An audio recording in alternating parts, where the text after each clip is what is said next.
Pengumuman penting mulai tahun 2023 bagi seluruh RT, RW, dan lurah. Bahkan masyarakat Indonesia pun harus tahu ya informasi ini. Nah, kira-kira ada pengumuman penting apa ya dari Kemensos? Kalian simak video ini sampai selesai dan jangan di-skip-skip agar tidak gagal paham.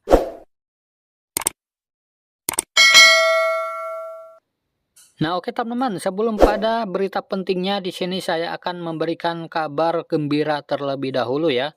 Untuk para KPM PKH yang kemarin belum cair bantuan PKH-nya di kantor pos Indonesia secara tunai.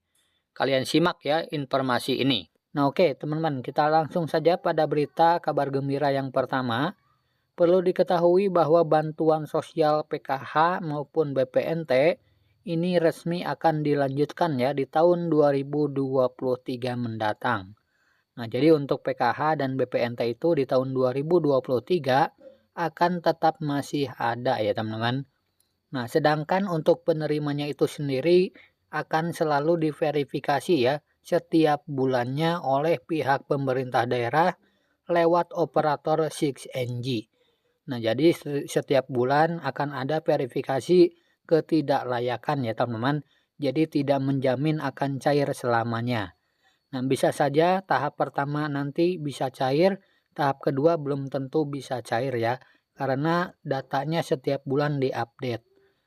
Nah, dan untuk penyalurannya itu sendiri, baik PKH maupun BPNT di tahun 2023 nanti belum bisa dipastikan ya apakah akan lewat kantor pos atau lewat kartu ATM KKS Merah Putih. Nah, jadi nanti pada saat pencairannya kita tunggu saja ya informasi dari Kementerian Sosial Republik Indonesia. Apakah lewat kantor pos atau lewat kartu ATM KKS Merah Putih lagi. Nah, yang penting mau cair lewat KKS ataupun kantor pos, yang penting bantuannya itu bisa cair ya teman-teman. Nah, kemudian kabar gembira yang kedua adalah ada kabar baik dari pihak PT Pos Indonesia ya, bahwa bagi para KPM PKH maupun BPNT yang belum sempat mengambil bantuannya, diberi batas ya teman-teman sampai tanggal 30 Desember 2022. Jadi untuk para KPM PKH maupun BPNT yang sudah mendapatkan surat undangan pencairan BLT BBM dan BPNT serta PKH harap segera dicairkan ya teman-teman. Nah, batasnya yaitu tanggal 30 Desember 2022. Nah, jika tidak diambil sampai tanggal tersebut, bantuannya akan ditarik lagi ke kas negara ya atau dikembalikan ke negara. Nah, kemudian yang ketiga, sesuai keterangan pihak PT Pos Indonesia bahwa ada data susulan kembali yang masuk ya teman-teman sebagai penerima bantuan BLT BBM dan BPNT serta PKH untuk termin ketiga ini. Nah, jadi sekarang ada termin yang ketiga ya teman-teman untuk para KPM PKH maupun BPNT yang kemarin belum sempat mendapatkan surat undangan. Nah, tentunya ini tiap daerah berbeda-beda ya teman-teman. Tidak semua para KPM mendapatkan surat undangan susulan. Nah, kemudian kabar gembira yang keempat yaitu ada keterangan dari pihak Bank Himbara ya teman-teman. Juga terkait ini pencairan PKH tahap yang keempat. Nah, bahwa ternyata ada sebagian para KPM PKH yang masuk data bayar tidak lewat kantor pos ya teman-teman, tetapi lewat kartu ATM KKS Merah Putih. Nah, jadi ini untuk tahap keempat kemarin yang belum cair bantuan PKH-nya, ada sebagian KPM PKH yang dana pencairan PKH tahap keempatnya cair melalui kartu ATM KKS Merah Putih ya teman-teman. Baik itu dari Bank BRI, BNI, Mandiri, dan BTN serta BSI. Nah, dan perlu diketahui ini tidak semua daerah ya teman-teman. Hanya ada beberapa daerah saja dan beberapa para KPM saja. Dan berikut adalah pengumuman pentingnya ya teman-teman untuk para RT, RW, dan lurah serta masyarakat di seluruh Indonesia. Seperti yang dikutip dari kompas.com, Mensos minta RT atau RW bantu perbaiki data kemiskinan, manfaatkan fitur usul sanggah. Nah, seperti apa ya? Mari kita baca sama-sama beritanya. Menteri Sosial atau Mensos Tri Risma hari ini meminta seluruh masyarakat turut andil dalam perbaikan data kemiskinan di wilayah masing-masing. Nah, jadi Kemensos menyatakan harus turut andil ya teman-teman masyarakat dalam perbaikan data kemiskinan, apalagi RT dan RW-nya. Risma mengatakan kementeriannya sangat terbuka dengan adanya keterlibatan masyarakat dalam perbaikan data terpadu kesejahteraan sosial atau DTKS, termasuk RT dan RW setempat. Cara ini dinilai lebih efektif karena proses akurasi data membutuhkan biaya yang besar.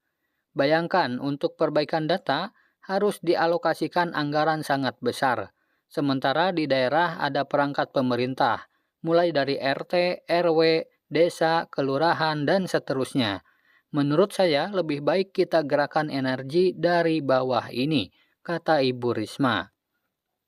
Nah, jadi turut andil ya teman-teman kalian jika memang ada yang tidak tepat sasaran. Jadi kalian bisa laporkan di fitur sanggah ya di aplikasi Cek Bansos atau di Comment Center Kemensos 171. Risma mengungkapkan masyarakat bisa memanfaatkan fitur usul sanggah pada aplikasi Cek Bansos untuk memberikan informasi. Inovasi teknologi dalam perbaikan data ini untuk meningkatkan ketepatan sasaran dalam penyaluran bansos. Terobosan ini juga sebagai bentuk transparansi data. Dengan fitur ini, masyarakat yang merasa berhak mendapatkan bantuan namun tidak mendapatkan bisa mengakses fitur usul atau memberikan informasi bila mengetahui seseorang tidak layak namun mendapatkan bansos dengan mengakses fitur sanggah, kata Ibu Risma. Nah, jadi di sini sudah jelas ya teman-teman. Jadi di aplikasi Cek Bansos ada fitur usul dan sanggah. Nah, untuk usul itu untuk masyarakat yang belum dapat bantuan, tetapi layak mendapatkan. Sementara untuk fitur sanggah, untuk masyarakat yang dapat bansos tapi tidak tepat sasaran. Nah, silakan kalian laporkan di fitur sanggah tersebut ya. Nah, menurut Ibu Risma, aktivasi dua fitur tersebut membuka akses lebih luas kepada masyarakat untuk ikut meminimalisir penyaluran yang salah sasaran. Pasalnya, diakuinya, saat ini memang masih banyak orang yang berhak mendapatkan bantuan, tapi tidak mendapatkan bansos. Di sisi lain ada pihak yang tidak berhak namun mendapatkan bantuan. Nah, Risma mengatakan fitur usul sanggah sejalan dengan ketentuan dalam Undang-Undang Nomor 13 Tahun 2011 tentang penanganan fakir miskin. Itu menyebut warga tidak mampu berhak mengusulkan diri untuk mendapatkan bantuan. Nah, jadi bisa mengusulkan diri ya di aplikasi Cek Bansos tersebut atau bisa datang langsung ke desanya masing-masing. Dua fitur tersebut juga sebagai implementasi dari ketentuan dalam undang-undang yang memberikan kesempatan untuk mendapatkan bantuan sosial sejauh memang memenuhi ketentuan, kata Ibu Risma. Selain itu, Kementerian Sosial mempercepat penanganan kemiskinan dengan berbagai program pemberdayaan.